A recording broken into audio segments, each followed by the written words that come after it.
Solens energi er grundlag for alt liv på jorden. Planter lagrer solenergi i sig sammen med CO2, som bliver til kulstof.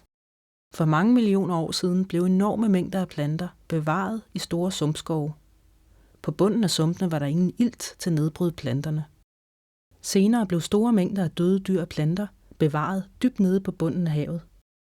På grund af tryk og varme nede i jorden blev planterne i sumpene efterhånden omdannet til kul, og under havets bund blev de døde dyr og planter til olie.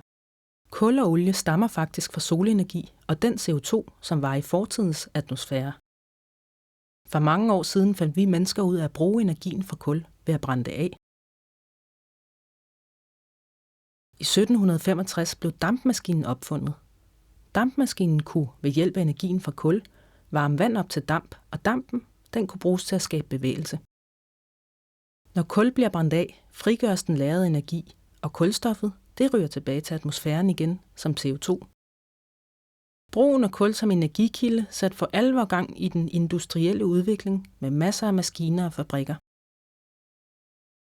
Det kulstof, der blev ophobet i døde dyr og planter og lagret i de forhistoriske have for millioner af år siden, det er det, vi kalder for olie.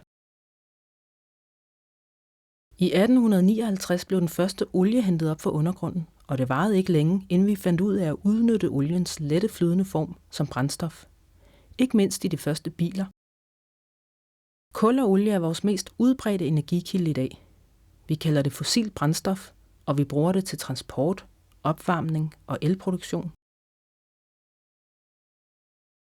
Når vi afbrænder kul og olie, sender vi på kort tid de enorme mængder af CO2 tilbage til luften, som ellers har været lagret i undergrunden i mange millioner år. Mere CO2 i atmosfæren betyder større drivhuseffekt og varmere klima. Det med klimaforandringer, det har jordkloden prøvet før, men klimaforandringerne i vores tid sker så hurtigt, at mennesker, dyr og planter kan få svært ved at nå at tilpasse sig de nye forhold.